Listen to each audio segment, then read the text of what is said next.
and welcome to this PMI Dynamic webinar. Today's topic is the 8.9 Erratic. My name is Jessica Wyderko. I am the Web Media Manager here at PMI, and I am the moderator today. And just a little bit about today's featured dynamic rope. It is the 8.9 Erratic, and by the name you can probably tell that it's 8.9 millimeter, which is 23/64 inches. There's two different lengths available, 60 meters and 70 meters, and the retail prices are shown on your screen, and they're actually on a discount right now, sort of in celebration of the webinar. So the special discounted price, which will last through March 16th, is 30% off of the retail price. So you can see those prices on your screen, and they are currently available on our website for the sale prices. You can also contact customer service to get those prices. The rope is dry treated, and it is also made with Unicore technology, which we will go into in this presentation later.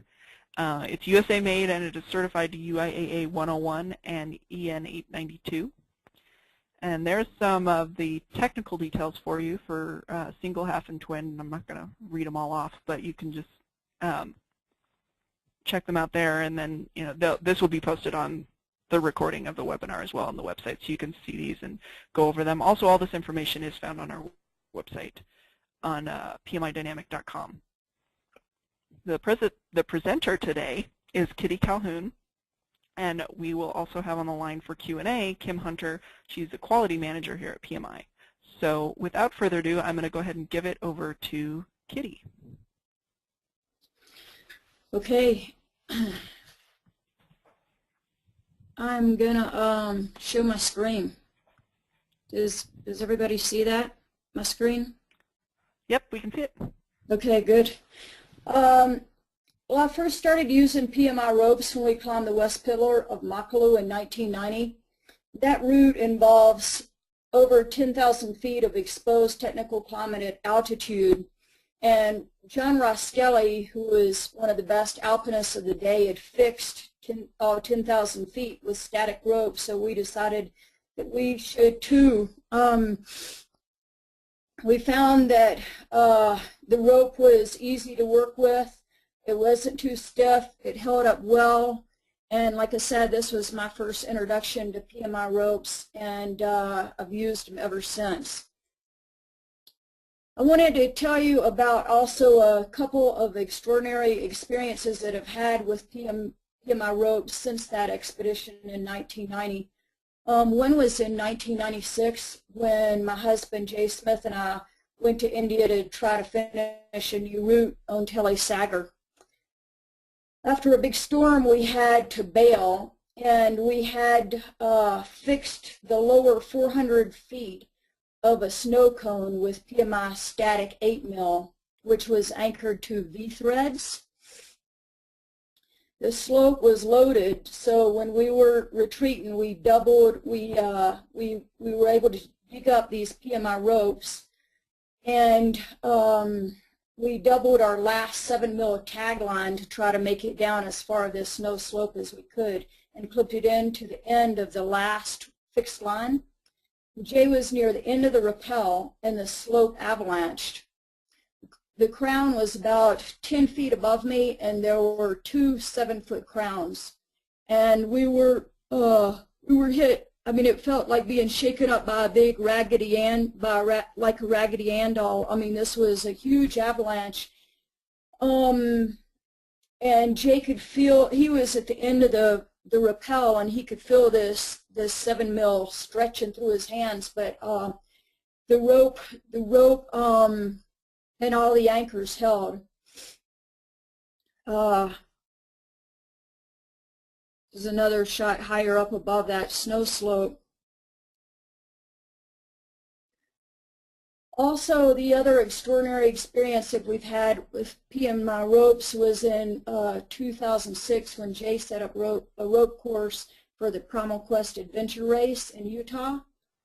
He used 6 miles of PMI 11 mil static line, and the course included a 400-foot free rappel several hundred fixed ascents, including up Castleton and the rectory, a high line from the rectory to the priest, and a double rappel off Gemini Bridges or arch with a zip line for the bikes.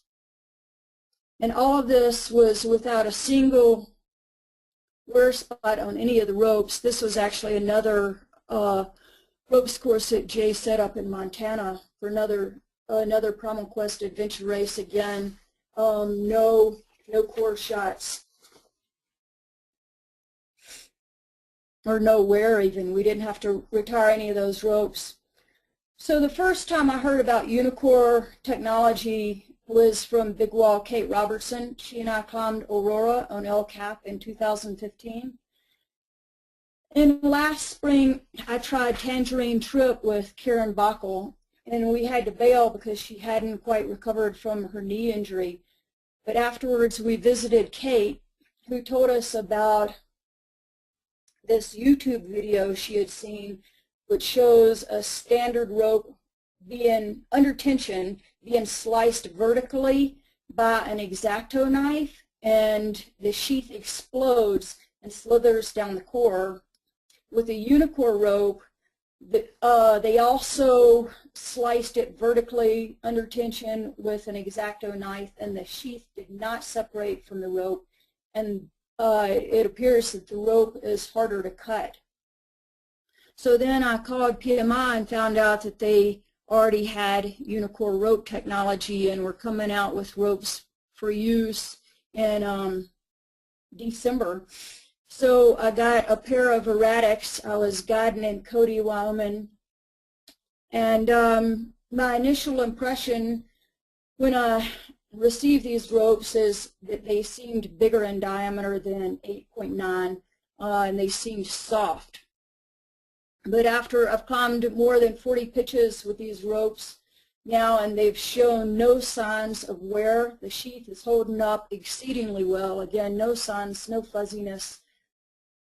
And I've been talking to others about Unicore rope technology. It seems like there's not a lot of people aren't aware of this new technology. I think it's pretty major. It's, to me, I would consider it one of the biggest advances that we've had in rope technology in years, and I'm pretty excited about it.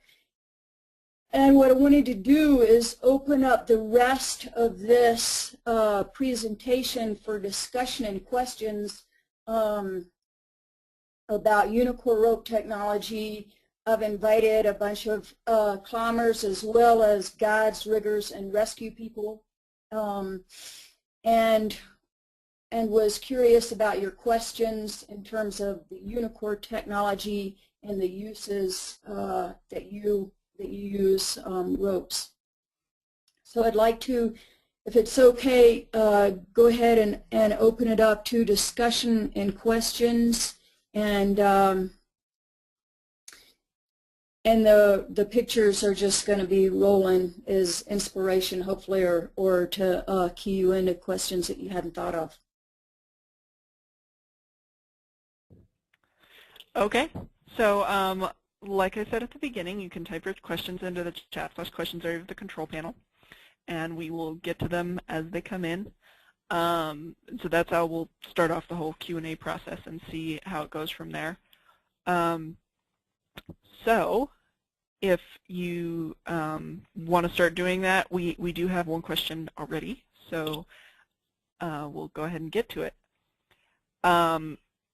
So the first question is for Kim, and that is, please explain the new Unicore technology from a production viewpoint. Sure. It's, we've spent some time developing and tweaking it to be the right balance to make the core and the sheath fuse just perfectly. And basically, without going into too much detail, we use a proprietary adhesive. It runs through the braiding process, so it actually runs with the core, and then that whole rope in process ends up going through a heating element several times over to heat it up to the exact right temperature to where that fuse actually happens. You know, we've dialed it in, and it's funny because different yarns, you know, we have this Unicore process on our static ropes as well, and we've had to dial it in for dynamic, and each static rope, it doesn't necessarily translate easily from rope to rope, but that's basically the nuts and bolts of it. Okay, and I think that actually answered 2 questions there, so good job. And so the next one will also be for you, Kim. It's besides the increased resistance to sheath damage or being cut, what other benefits does Unicore rope provide? Well, obviously besides peace of mind, the one thing that we found in testing that I think was an unexpected side benefit is that the more you use it, and especially in say a training situation or a situation when you're using it regularly rappel after rappel and the rope is seeing lots of use, then what happens is that bond continuously happens. So as the rope generates heat, what we're finding is that it constantly adheres to itself. So that was something we hadn't really predicted or expected until we started getting into the test process.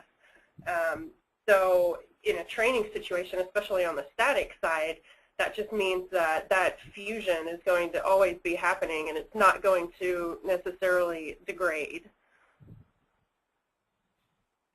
Okay. The next one is how many ropes are available with the Unicore technology? We're in the infancy of this technology here at PMI. As you can imagine, it can be quite costly and complicated to set up the Unicore process with all of our braiders.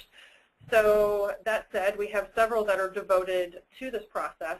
We've just come out with a new 12.5-inch static with Unicore, so that's really targeted towards fire rescue markets.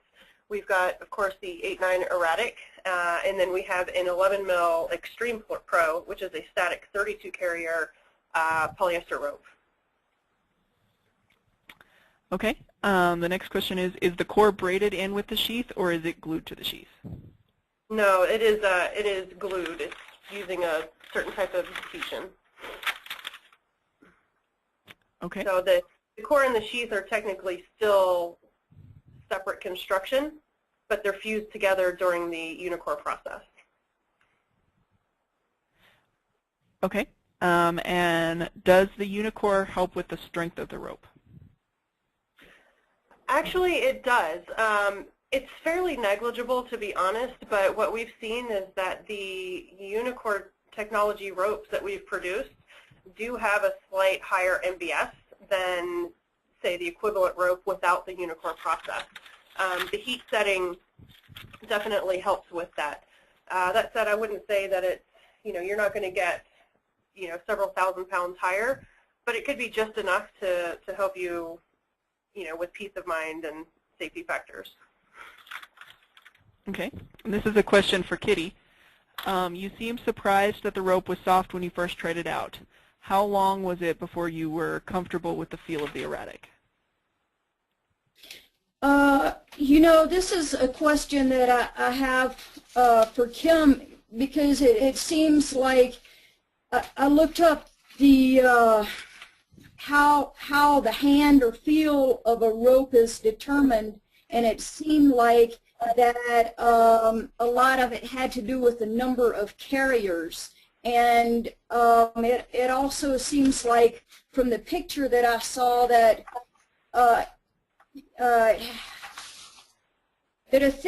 with a thinner rope, I would have thought it would have been a tighter weave and would have felt stiffer. And I just don't, I'm curious as to what the relationship is between a tight weave, the number of carriers, how thick the sheath is in the hand or feel of the rope, and also how well it holds up in terms of abrasion of the sheath, and not only abrasion but the possibility of the sheath being cut by a tool if somebody swung their ice tool into the sheath. Sure. Well, I will say that it is a fine art to develop this rope and to identify what the proper hand is, because that's a fairly subjective part of developing rope. Is what feels good to one person might not necessarily feel the same or as good to another person.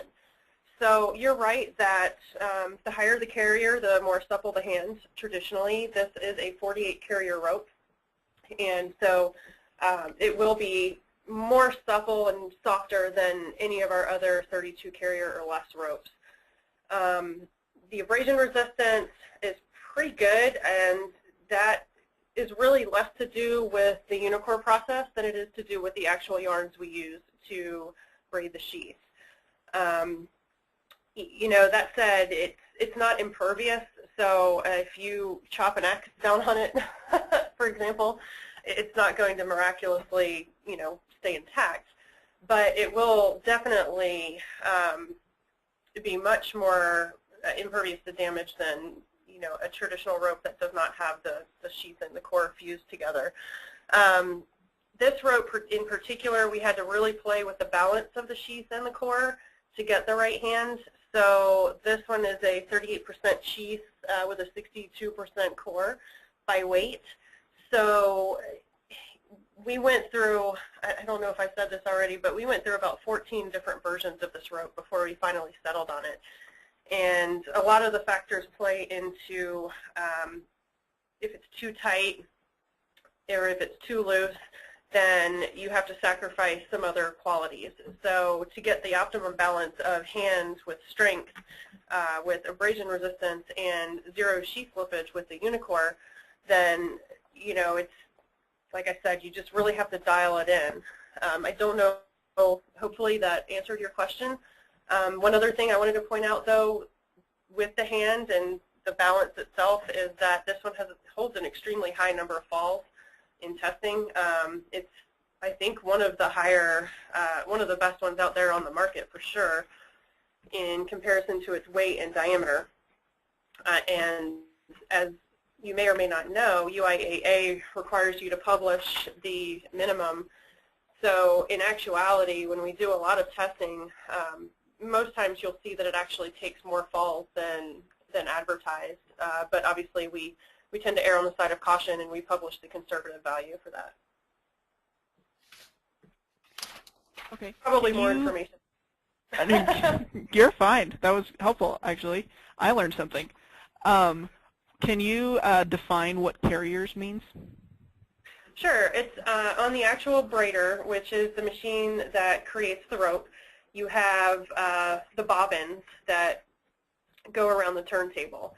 And each bobbin is basically one strand of sheath yarn. The core comes in from a different area. So if you can imagine that the core is coming up underneath the turntable, it's coming through a hole in the center. You've got your carriers, which hold the bobbins in place, and then that turns around the core. So the number of carriers refers to basically the number of sheath strands that are being braided around the core of your rope.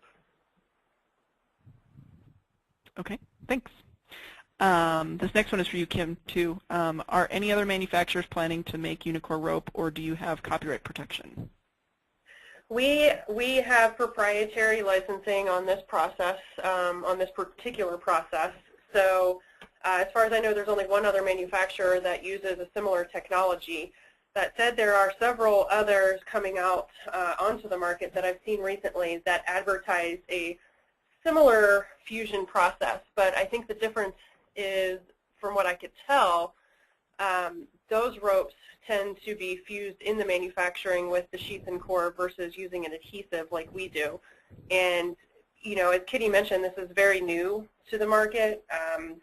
We're just really starting to get into it. So as far as I know, we're the only ones using this process, especially here in the U.S. Okay, and does the fusing of the sheath and the core decrease the rope's dynamic properties? Not at all. In fact, if anything, it increases it.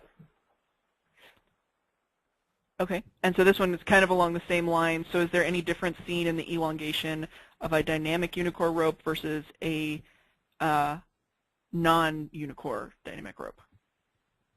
A little bit, but honestly, I'd have to pull up some test records to see. The difference is negligible.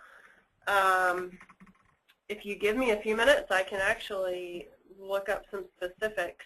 But when testing side by side, the impact forces are generally a little bit lower with the Unicore process, and the number of falls held is a little bit higher. Okay. This is a question for Kitty. Did you use the Erratic as both as single and as twins? And do you have any additional info about using it either way?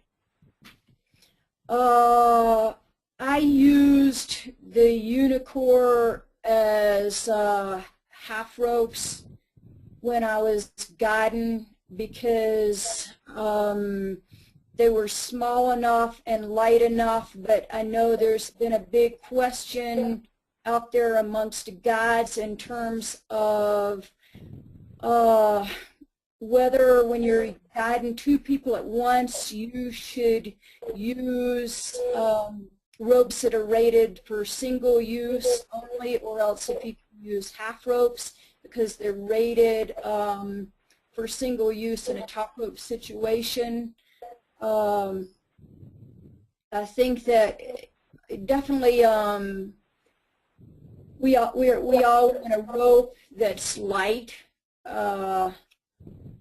that's easy, that doesn't take up a lot of space in your pack, but it needs to be strong. It needs to be able to withstand maybe somebody swinging their tool into it, or they, you know, you want a rope when you're guiding that's skinny, but at the same time the elongation isn't too extreme because clients are wearing crampons. So I know there's been a lot of discussion on this, or there's been some discussion about this on the internet, and I would be interested in knowing what your viewpoint is from PMI in terms of guiding. What is your recommendation? Well, you've stumped me, Kitty. Just backtrack just a little bit. I was listening to your explanation. Tell me exactly what you're asking. I'm sorry. Well, you know, I mean, still the Erratic 8.9 is still heavier than your half ropes. So, I mean, we could still guides could still use half ropes if they have one client tied on each rope, and that would be there would be no liability issues with that since they're rated for single climbers in a top rope situation. So I suppose that if you're going for less weight, half ropes still might be better than bringing two Erratics. But I just I don't know. You know, I mean, I don't know if the problem is, I guess, that if one of the ropes did get hit by an ice tool while you were guiding, then that means that you only have one rope that you could lead on. I mean, you just have the one half rope left. Right. I see what you're saying. Yeah, trying to balance the safety and liability issues with, I mean, weight. You know, there's a trade-off, and generally the guides tend to be conservative and just go for a higher, you know, a setup that weighs a little bit more, just erring on the conservative side. Yeah, and that's exactly what we do. And you're right, at 55 grams per meter, it's not the lightest rope out there in this particular diameter, but it is triple rated. So, you know, it has passed the UIAA test for all three. And you're right, there is a trade-off. We decided that the number of falls held were really spectacular, and we were really liking the numbers that we saw. So we were hesitant to change anything about the construction in order to lighten it up a little bit. We could have, but we would have sacrificed some of the other more important qualities, I think, of a life safety rope.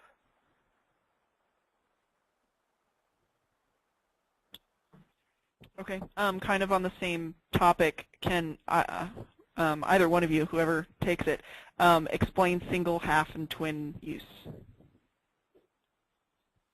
Go ahead, Kitty.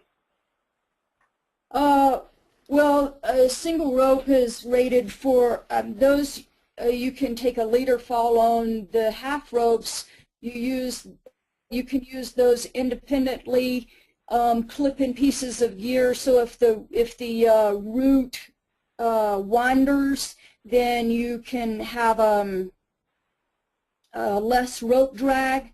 You can also have, they're rated for a top rope fall, so that for a single climber in a top rope situation, so you can use them when you're guiding two clients simultaneously. The twin ropes, you have to clip both those ropes in every single piece. They're lighter, but then if you're going out on a multi-pitch climb and you have to rappel, then you have two ropes with you, so the whole setup can be lighter. Otherwise, your other option would be a single rope and a tagline to use for rappelling, and I've done that sometimes too. Yeah, that's all correct, and just to add as well, from the testing standpoint, the test procedures are different for each of those, and that may be obvious, it may not be, but the test weights used in order to determine falls held, for example, are different for each of them. They even use a different weight to measure diameter. So some of the differences there in testing also feed into whether or not your rope would be certified as a twin, half, or single. Okay, thanks. So this one's for Kim. Does the dry treatment of the core affect the glue adhesion, and then are all Unicore ropes dry treated on the core and sheath, just the sheath, or how does that work? The Erratic is dry core, dry sheath. And what we found when we were actually creating this rope, we made several, as I said, multiple versions, and we experimented with both standard core and dry core. And for whatever reason, we found the dry core actually performed better with this particular rope, and we aren't certain if it was due to the combination of the Unicore process or simply that the dry core was a better product. I don't know that specific answer, but the Erratic is definitely both dry core, dry sheath. We offer other dynamic ropes with just dry sheath and a standard core. All of our dynamics have an inherently treated sheath yarn. So any dynamic rope is going to have some form of dry treatment. It's not topical, it is inherent to the yarn itself. So our static ropes are not dry treated. So right now it's only the dynamic. Okay, and this one's probably for Kitty, but Kim might have a few thoughts. Is there a difference in handling of the rope in an ATC versus a gree-gree? The thing that may not have been pointed out in this discussion is that there's no sheath slippage with Unicore rope technology. So the rope should not, the sheath shouldn't bunch up, and it shouldn't stretch. I mean, it should, the sheath and the core should stretch in sync. Go ahead, Kim. Yeah, and we've tried it with the different devices and really haven't noticed any difference, or it's equally effective. Okay.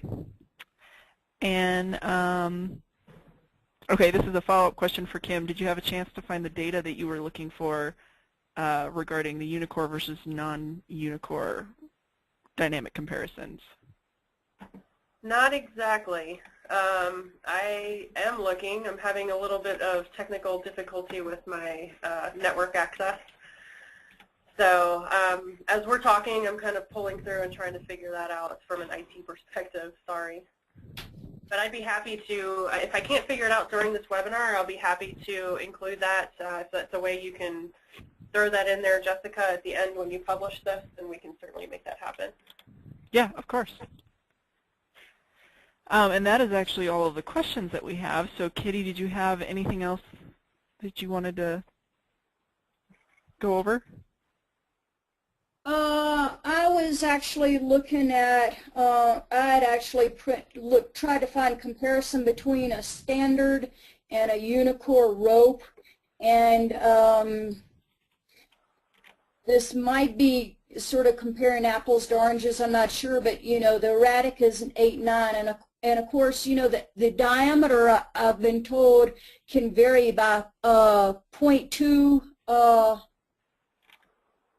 mils, right? So it could, the 8-9 could actually be anywhere between an 8-7 and a 9-1, and that when you're looking at diameter, sometimes weight is a better indication of what the true diameter is. Is that correct? You can definitely use that, and that's true. I'm glad you actually mentioned that, Kitty, because I think that's something that not a lot of people realize, but that's true for static ropes as well as dynamic ropes, that the published value may not necessarily be the true measured diameter. In our case, I do believe the true diameter is 8.9, according to UIAA test methods. So we could, in theory, we could actually rate this anywhere from 8.7 to 9.1 and still be within, you know, legality of UIAA labeling.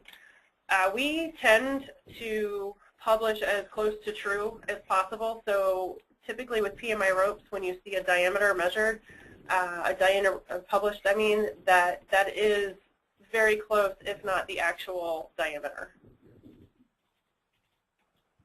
Okay, and so then I looked at, a standard rope, made by another, let's see, it's a Sterling Fusion, which is a 9 mil, and I compared that to the Erratic, which is an 8-9 Unicore. And so, for example, on this standard dynamic rope, the elongation was, at a 9 mil, the elongation was 33%, and on the Erratic it was, let's see, 31.2%. So that's pretty close. As I understand, dynamic elongation, the more elongation there is, the less impact there for, excuse me, impact force there is. The UIAA limits it to less than 40%, and you want to get it as close to 40% as you can because the rope becomes stiffer over time? Yes, that's true. And also dynamic ropes lose their dynamic properties over time as well. The core yarns, you may not realize they're actually twisted, and that's what creates your dynamic elongation. That's what helps you with your impact force. Unlike static ropes, which are typically, the lifespan is fairly indefinite, you know, if you take good care of it and keep good history. Dynamic ropes, on the other hand, the elongation does degrade over time. And we say 7 years. I've never known a climber to get 7 years out of a rope, but that said, if you use it, you know, on the occasional weekend, that's what our recommendation is for dynamics. It's interesting you were comparing the elongation to the impact force. I've got a comparison chart here that we've done with some competitors to kind of see where we stack up. And while you're correct that the Fusion has a dynamic elongation of 33, the impact force is actually slightly higher than our Erratic. so in that case, we were able to reduce the impact force. And again, I do think that has a little bit to do with the Unicore process, that it does typically generate lower impact forces, just enough to really hold an edge. And if you're curious, even though we publish the falls held in a number, the actual test report on a twin, we were able to actually hold 45 falls on the Erratic before it broke, which is pretty incredible. As you know from published values, it's hard to tell what our competitors are doing, but I couldn't see any other numbers even in that ballpark, so it was pretty impressive. Right, so another question here. Is it dangerous to use twin ropes on alternate placements or half ropes in the same piece of pro?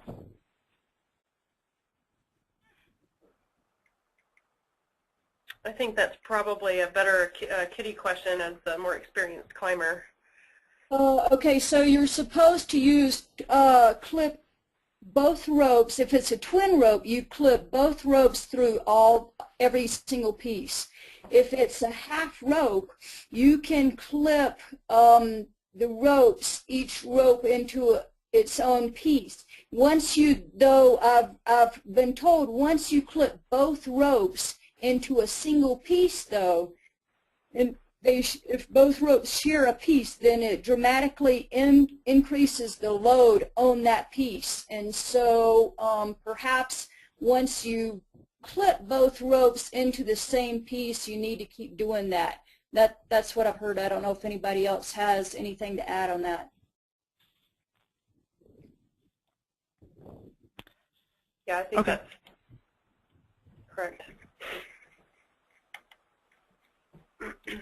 Okay, and like Kitty mentioned, if you do have anything else to add, if anybody listening wants to throw out your comments or put your 2 cents in any of this, you're welcome to enter it into the chat box. And if anybody wants to get involved in a more vocal conversation verbally, we can do that as well.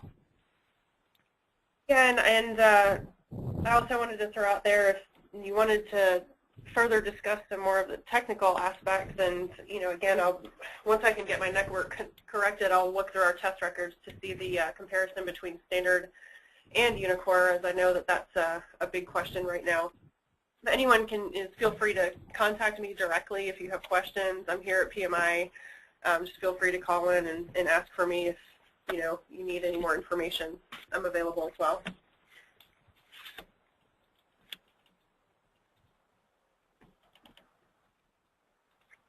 Okay, we don't have any other questions yet, so Kitty, is there anything else that you'd like to go over? I guess mostly I was just curious about the differences between, again, impact force, and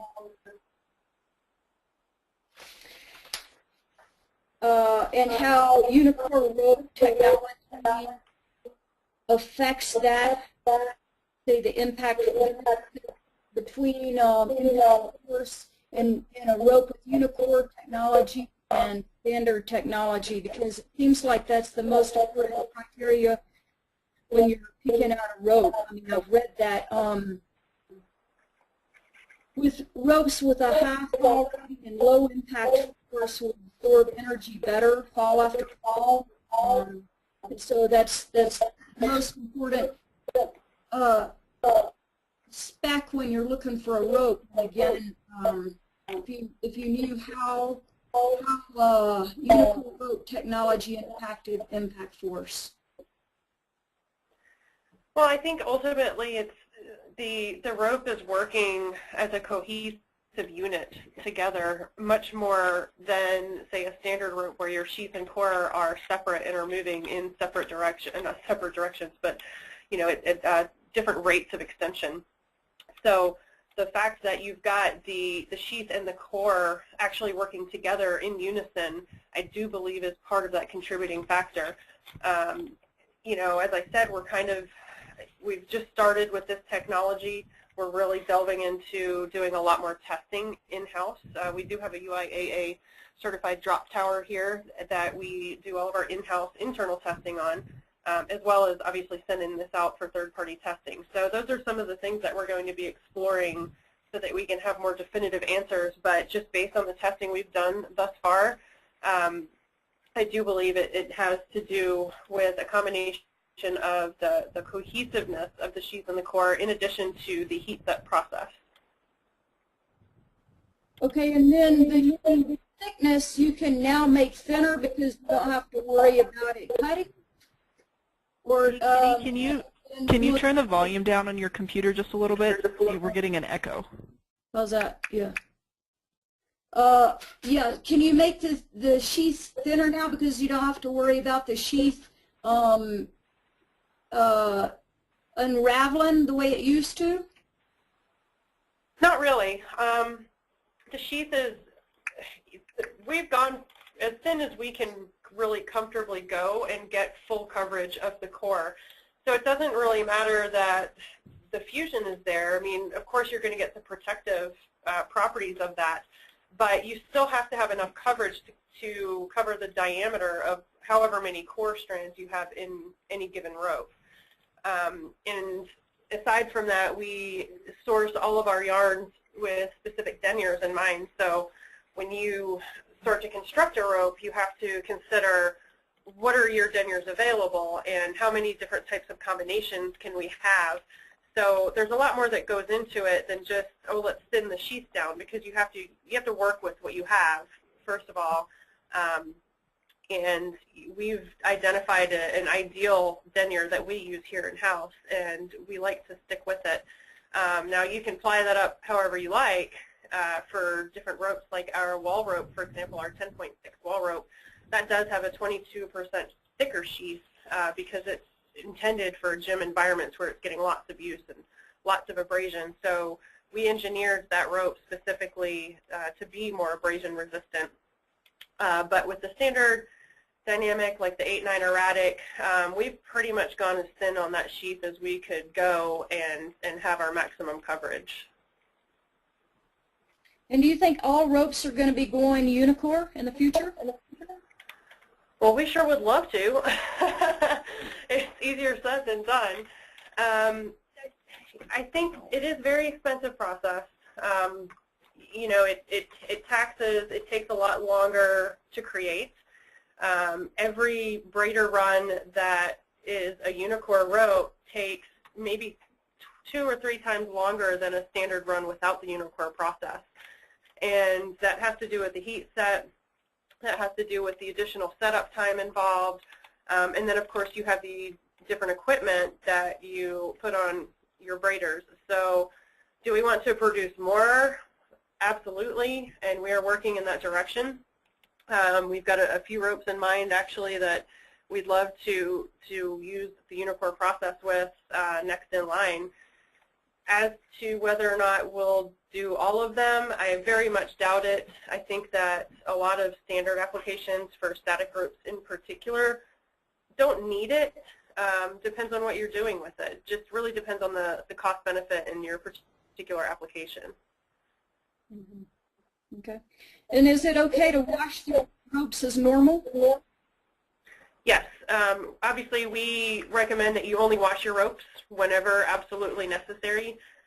Each wet-dry cycle will contribute to some minor degradation of your surface properties. So the finishing that's in the yarns, for example, over time will lessen. You might find your rope gets a little fatter or a little stiffer with use. You can use a little fabric softener in that case, but yeah, that's I think that would be fine, just standard procedure. It's really no different. Yeah, I mean, this all has to do with the degradation of this bond, and I was just wondering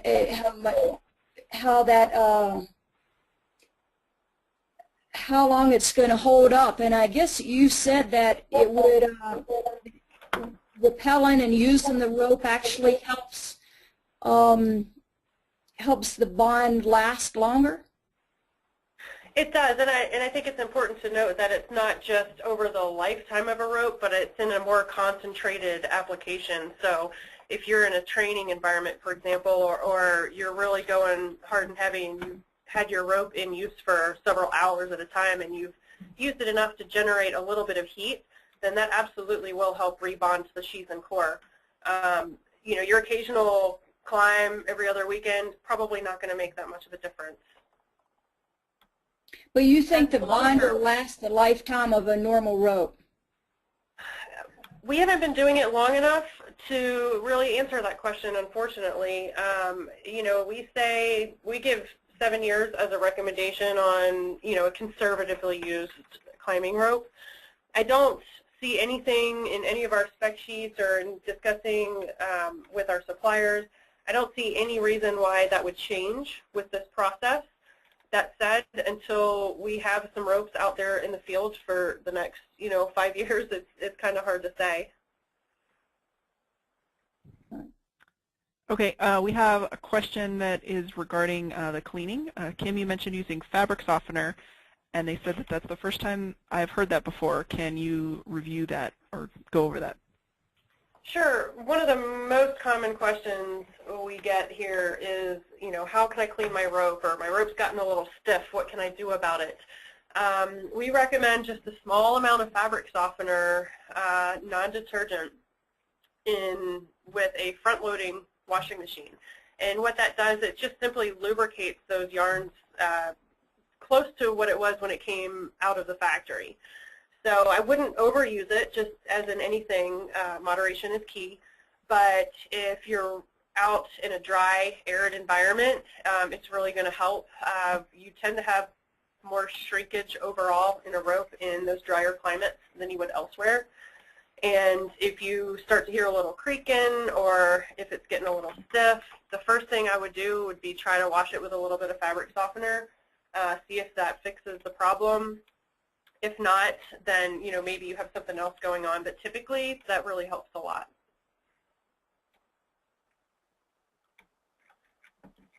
Okay, great, thank you. Kitty, anything else? Yeah, along with that, I had read that this Unicore technology enhances safety by reducing shrinkage in water by more than 50%, because a rope is weaker when it's wet, and that this technology alone increased the strength.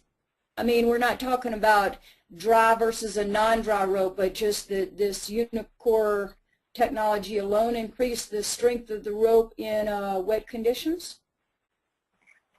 There could be some merit to that. We haven't tested for that specifically. We have tested a little bit with absorption. So yeah, the lifespan, I mean, the nylon does lose a little strength when wet. That's absolutely a fact. Polyester a little less so, but with nylon, it just depends on the amount of water actually being absorbed. So really the dry treatment would have much more of an effect on that than the Unicore process itself. But I think together they do help to keep your rope strength higher when wet in use than it would. That said, your rope will regain its strength once it dries again.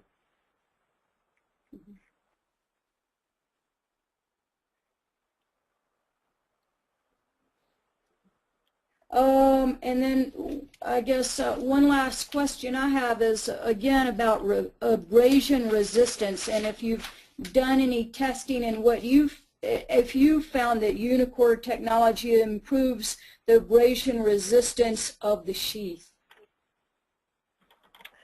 We've done yarn-on-yarn abrasion tests. The yarn that we use specifically seems to be inherently more abrasion resistant than others. So, you know, again, this is one of those things that we really haven't had the years behind us in testing with this process to know how it stacks up with a standard rope. But in general, PMI ropes are known for their durability, and they tend to last longer and take a bigger beating than any other manufacturer out there. and that's mostly due to the type of yarns we use and, you know, our quality control systems that we have in place here at the plant. Do you use different yarns now that work better with the adhesive bond, or is it the same the same material that's used in your other ropes? Well, each rope line is a little bit different, but that said, with our dynamics, that really hasn't changed. We're using the same suppliers we have for a while now, and we use the same yarns with the Unicore process that we do without.